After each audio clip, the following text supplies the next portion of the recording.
हमने जो व्यवस्था स्वीकार की है, संवैधानिक व्यवस्था है, हमारे लोकतंत्र की मुख्य व्यवस्था है। इस व्यवस्था में हम जनता सरकार चुनते हैं।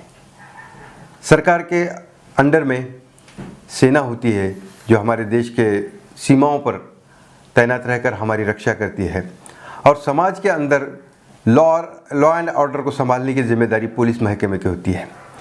ये जो कुछ भी बने हुए विभाग हैं, ये जो व्यवस्था चलती है, ये व्यवस्था हमारे संविधान के दायरे में चलती है। लेकिन जो व्यवस्था हम चुनते हैं, जो सरकार हम चुनते हैं, वो सरकार क्या अपना कर्तव्य निभाती है? हमें जो अपेक्षित है वो होता है।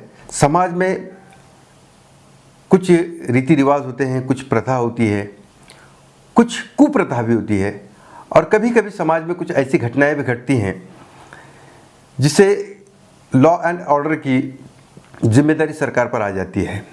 समाज में घातक कृत्य होते रहते हैं समाजों में।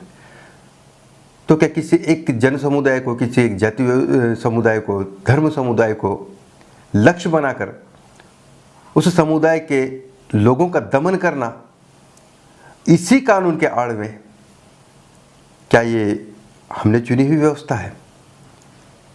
तो दोस्तों, मैं फिरोज खान, हम अपने चैनल पे बात कर रहे हैं धर्मनिरपेक्ष सरकारों के कार्यकाल में जो घटनाएं घटी हैं, धार्मिक हिंसाचार हुआ है, उन हिंसाचारों की श्रृंखला में 1987 में उत्तर प्रदेश के मेरठ शहर में जो एक धार्मिक हिंसाचार हुआ था, दंगा हुआ था, उस दंगे में हमारे व्यवस्था का जो एक अंग है, एक भाग है, पीएसी, जो एक पुलिस का महकमा है, विभाग है, उस विभाग के जो कांस्टेबल्स हैं, इन्होंने जो बर्बरता की थी, किसी एक धर्म विशेष के, समुदाय विशेष के लोगों को लक्ष्य बनाकर उनका सरेआम हत्याकांड किया था, उस श्रृंखला में मैंने मेरे पहले एपिसोड में आपसे बताया था, आपके सामने मैंने प्रस्तुत किया था वो घटना। 22 मई 1987 को मेरठ शहर के हाशिमपुरा इलाके से 50 लोगों को उठाकर ले जाया गया पुलिस के ट्रक में भरकर, जिनमें से कुछ लोगों को मुरादनगर पुलिस स्टेशन जो गाज़ियाबाद का है, उसके हद में गंगा नदी के नहर में गोलियों से दागकर उनके शवों को फेंका गया, और जो बचे कुछ लोग थे उन्हें लिंक रोड पुलिस स्टेशन के हद में हिंडन नदी के जो प्रवाह है पानी का, उसमें मारा गया। लेकिन उसके बाद की जो 23 मई 1987 की जो घटना है, उस घटना में इन्हीं पीएसी के जवानों ने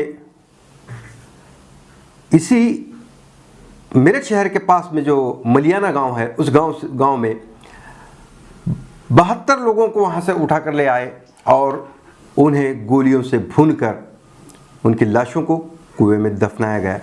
इस हत्याकांड का कहीं भी कोई शिकायत दर्ज नहीं है, ना ही उसकी कोई कानूनन कार्रवाई हुई। इसी दिन की घटना में दोस्तों, पुलिस की बर्बरता का और धर्मनिरपेक्ष सरकार के कार्यकाल में जो धार्मिक हिंसा हुई थी, उस हिंसा में इस व्यवस्था ने, हमारे सरकारों ने जो व्यवस्था लगाई थी, वहां पे जिन पीएसी के जवानों को तैनाती की हुई थी, उन जवानों ने दंगों का आरोप रखकर कुछ लोगों को समाज से उठाकर ले गए, और उन लोगों में से 6 लोग फतेहगढ़ जेल में पीट पीट कर 6 लोगों की हत्या की गई, और उसी दिन अब्दुल्लापुर जेल में फिर 4 लोगों की पीट पीट कर हत्या की गई। दोस्तों, इसकी शिकायत तो दर्ज हुई, लेकिन आगे क्या? यहां के धर्मनिरपेक्ष सरकारों की व्यवस्था ने उन फाइलों को दबा दिया, जिसकी आज तक ना कहीं सुनवाई हुई, ना ही इन मजलूमों को इंसाफ मिला।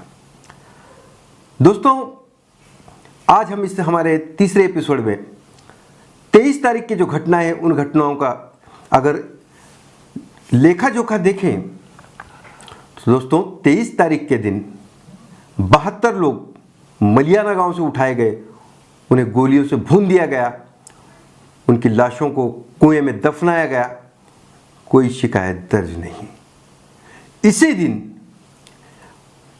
फतेहगढ़ जेल में पीट पीट कर 6 लोगों को मारा गया और इसी दिन अब्दुल्लापुर जेल में 4 लोगों को पीट पीट कर मारा गया।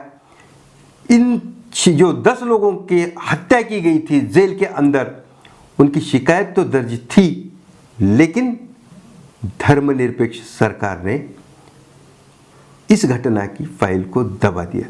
क्या इंसाफ है? किसे चुनते हैं हम? क्यों चुनते हैं? क्या यह व्यवस्था हमने चुनी है या हमारे संविधान को जो अपेक्षित है वो यही व्यवस्था है? नहीं दोस्तों, आप सोचिए। हमारी इस श्रृंखला में इस घटना को 1987 के मेरठ दंगे की कहानी को हम यही विराम देते हैं। मिलेंगे हम अगले कहानी के साथ।